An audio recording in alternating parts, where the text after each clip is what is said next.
Bon, ça fait bien 4-5 mois qu'on n'a pas sorti de vraies grosses vidéos. Alors, si on suit l'alternance habituelle, vieux machin, truc un peu plus récent, là c'est le tour du dessin animé. T'as des idées? Le petit chef? Pas le petit chef. Joueur de grenier, il a déjà fait 50 fois.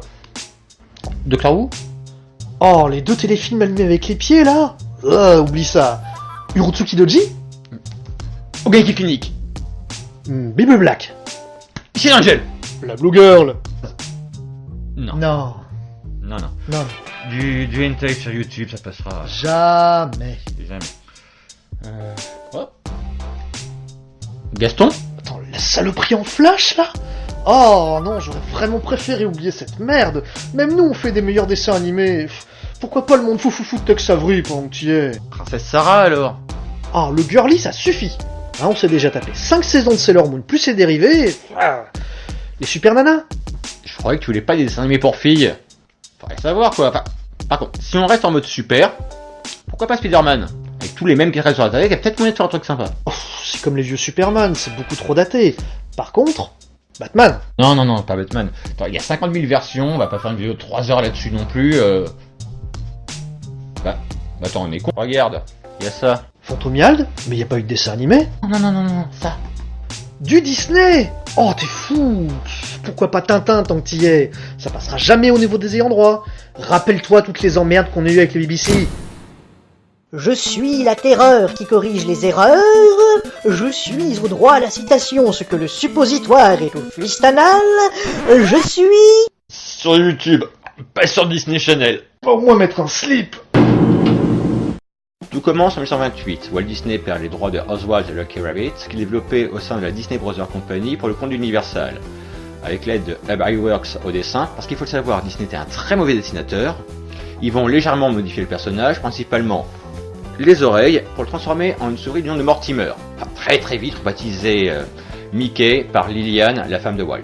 Si les 2 premiers dessins animés mettant en scène la célèbre souris ne trouveront pas de distributeur, l'arrivée du cinéma parlant avec le film Le Chanteur de Jazz permettra à Walt Disney de développer le premier dessin animé avec son synchronisé, Steamboat Willie, qui sera un succès dès sa première diffusion en salle le 18 novembre 1928 et lancera durablement la carrière de Mickey Mouse. Le bestiaire autour de Mickey va très rapidement se développer, avec tout d'abord Minnie et Patibulaire présents dès les premiers cartoons, puis des animaux humanisés, venus du monde de la ferme tels qu'Arabelle et Horace. L'idée d'intégrer un canard à cette animalerie remonte à 1933, lorsque Walt Disney entendra le doubleur Karen Snash sur des essais de voix. Donald Duck apparaîtra officiellement le 9 juin 1934 dans le dessin animé The Little Wise Hen, inspiré du conte russe La Petite Poule Rousse. Cependant, le nom de Donald Duck apparaît pour la première fois en 1931 dans le poème Mickey Who's with Wits and What, mais il était doté d'un physique bien différent de celui qu'on lui connaît maintenant. Si le personnage va naître pour les dessins animés sous la plume de Dick Landry, ce sera surtout Alt Taliaferro qui va le développer en bande dessinée dès 1935.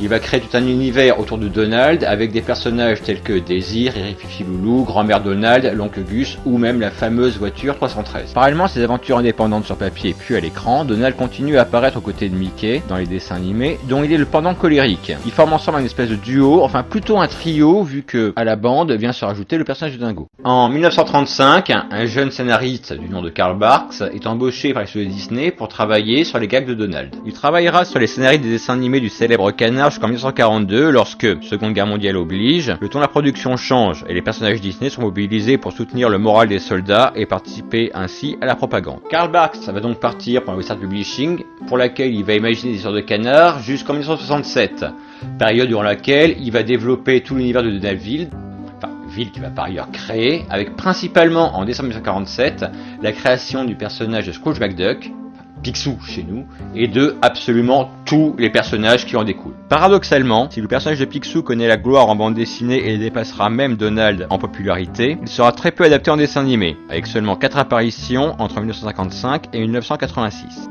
Mais l'oubli sera réparé en 1987 avec DuckTales, plus connu en France sous le nom de la bande à Picsou. Eh mais attends, on en a rien à foutre de ton historique de canard là. Il arrive quand, Mr. Mask? Chaque chose en son temps. Mr. Mask est une série dérivée de la bande de Picsou, faut bien qu'il explique d'où viennent les personnages. Le 18 septembre 1987 marquera le début de la bande à Picsou avec la diffusion du long métrage Tracer of the Golden Suns, qui sera par la suite découpé en 5 épisodes. La série se poursuivra en des épisodes d'une durée plus classique. DuckTales va se concentrer sur l'aventure de Picsou et de ses neveux Riri, Fifi et Loulou. Donald est le grand absent de ces histoires et pour justifier cela, les scénaristes le feront s'enrôler dans la marine, ce qui l'obligera à confier ses neveux à son oncle milliardaire. On dit donc au revoir à Donald et bonjour à de nouveaux personnages. Ainsi, dans la troisième partie de notre épisode pilote, va apparaître le pélican aviateur quelque peu casse-cou du nom de Launchpad McQuack, Flagada Jones en français. Ce pilote, incapable de faire correctement voler un avion, va devenir un des personnages centraux de la bande à Picsou, puisque c'est à lui qu'on va faire appel pour partir à l'aventure.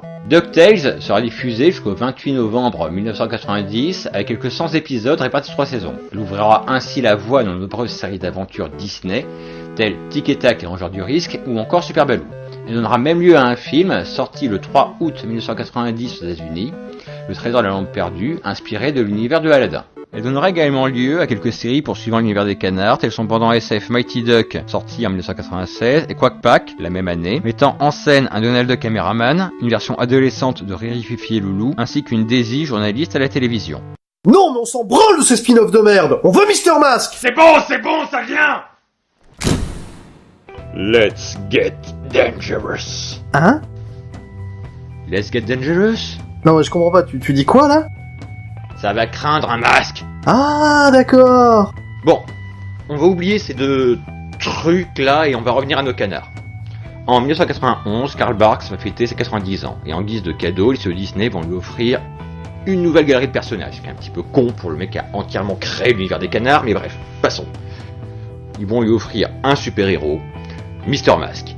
Je vois pas vraiment l'intérêt de créer un personnage juste pour ça, sachant qu'il y avait déjà un super-héros canard dans l'univers Disney, Fantomiel. Tout d'abord, on va se pencher sur le monde de l'espionnage avec comme point de départ l'épisode de DuckTales Double O Duck dans lequel Flagada Jones apprend qu'il a un frère jumeau appartenant au service secret. Le scénariste Tad Stone commence à plancher sur un pitch avec Flagada en héros, Robotique, Gizmo Duck dans la version originale comme acolyte, personnage apparu en 1989 dans l'épisode en 5 parties Super DuckTales. Cette idée sera rejetée, mais on demandera à Tad Stone de persévérer. De toute façon, cette idée première ne lui plaisait pas assez familier à son goût et il n'avait pas envie de faire un sous-Max la menace. Il abandonne donc James Bond pour se tourner vers The Shadow, Doc Savage, le Frelon Vert, bref, un univers un peu plus noir. Double O Duck devint donc un personnage nouveau ayant Flagada Jones comme acolyte et le personnage de Poussinette, Gossaline dans la version originale, inspiré par la fille de Tad Stone, fut rajouté afin que les jeunes générations puissent l'identifier. Physiquement, Double O Duck est un Donald déguisé en super-héros avec une veste blanche, un chapeau, un masque et une cape bleue et rouge et va plus s'inspirer de l'épisode de DuckTales, The Masked Mallard, parodiant l'univers des super-héros. Si le projet est cette fois adopté, un nouveau problème va survenir. Double O est une marque déposée par les actifs de Ian Fleming, le créateur de James Bond. Il a donc fallu en catastrophe lancer un concours en interne avec $500 à la clé pour trouver un nouveau nom à la série. Et ce sera finalement Darkwing Duck qui sera retenu, proposé par Alan Dornett.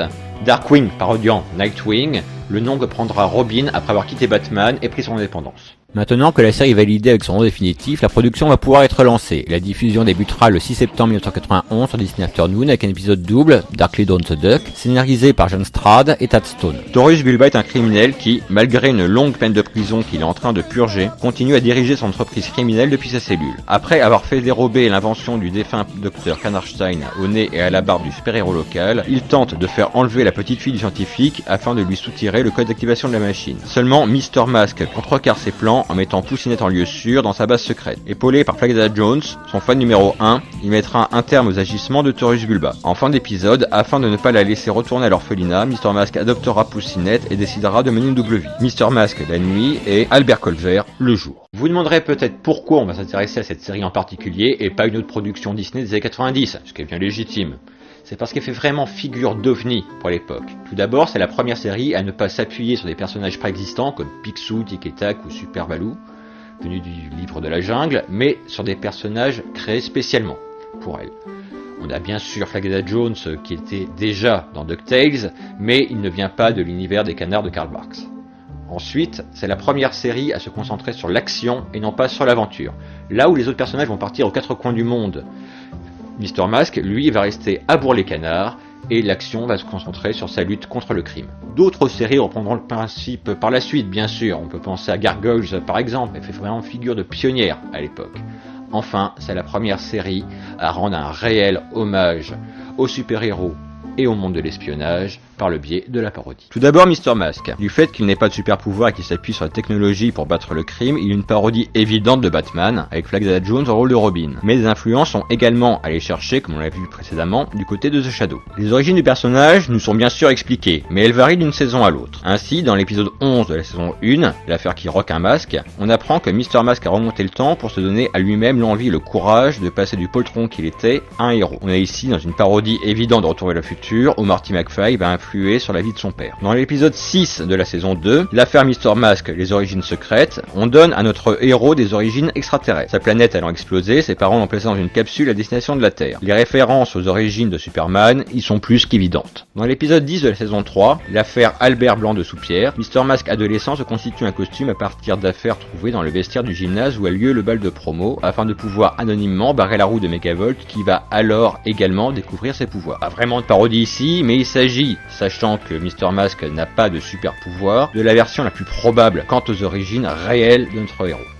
Comme tout super-héros qui se respecte, de nombreux amis vont se joindre à lui dans sa lutte contre le crime. Tout d'abord, nous avons le Chute, Shush en VO, parodie du Shield de Marvel, pour lequel Mr. Mask va travailler en freelance. En France, le Chute est dirigé par le commissaire Magret, bon, pas la peine de vous expliquer le jeu de mots. Aux États-Unis, il se nomme J. Grunter Hooter, qui fait référence à J. Edgar Hoover, le premier directeur du FBI. Parallèlement au Shush, il existe une Justice League, la Justice Duck, composée de Robotique, personnage importé comme nous l'avons déjà vu de la bande à Picsou, qui est un mélange de Iron Man et Robocop, avec quelques emprunts également à l'inspecteur Gadget. Nous avons également Morgana, qui est un mélange de Vampirella en un peu moins sexy et de la fiancée de Frankenstein, qui parodie la relation entre Batman et Catwoman. Neptunia, qui elle fait référence à Aquaman et Captain Planet, et Stegmunt, un canard irradié par le Dr. Fossil qui a été transformé en Stégosaure, référence à l'incroyable Hulk. Ces deux organisations trouvent bien évidemment leur équivalent du côté des antagonistes. Nous avons tout d'abord The Fearsome Five, parodie des Sinister Six, équipe composée des ennemis de Spider-Man. Elle se compose du Dr. Eddie Bout du Genou, inspiré de Poison Ivy, Megavolt, qui lui parodie Electro, Liquidator, Hydroman, Pocarnaz, mélange évident du Joker et de un peu moins connu Toyman, et de Sinister Mask, double maléfique de Mr. Mask, issu d'un univers parallèle, le Negaverse, qui lui va plutôt évoquer Bizarro. Parallèlement au Shush, nous avons le Fall, The Friendly Organization for World Larceny, parodie du Spectre de James Bond, dirigé par un haut commandement composé de 3 personnages, toujours dans l'ombre, désireux de devenir les maîtres du monde. Dans une version comics, il essaie même d'invoquer Duck 2. Le principal agent du Fall va être Steelbeak, bec d'acier dans la version française, parodie de requin dans James Bond. C'est d'ailleurs par le biais du Fall qu'on va retrouver le méchant de notre épisode pilote, Taurus Bulba, mais sous une forme cyborg, devenant ainsi Terminator. Si le parallèle entre Terminator et ses parodies semble évident, les influences pour la création de Taurus Bulba le sont beaucoup moins. Déjà, il emprunte son nom à un personnage de Nicolas Gogol, Taras Bulba, qui n'a rien à voir avec le monde de l'espionnage. C'est juste un méchant typique à la James Bond que l'on peut tout de même rapprocher de The Kingpin, ennemi récurrent de Spider-Man et Daredevil.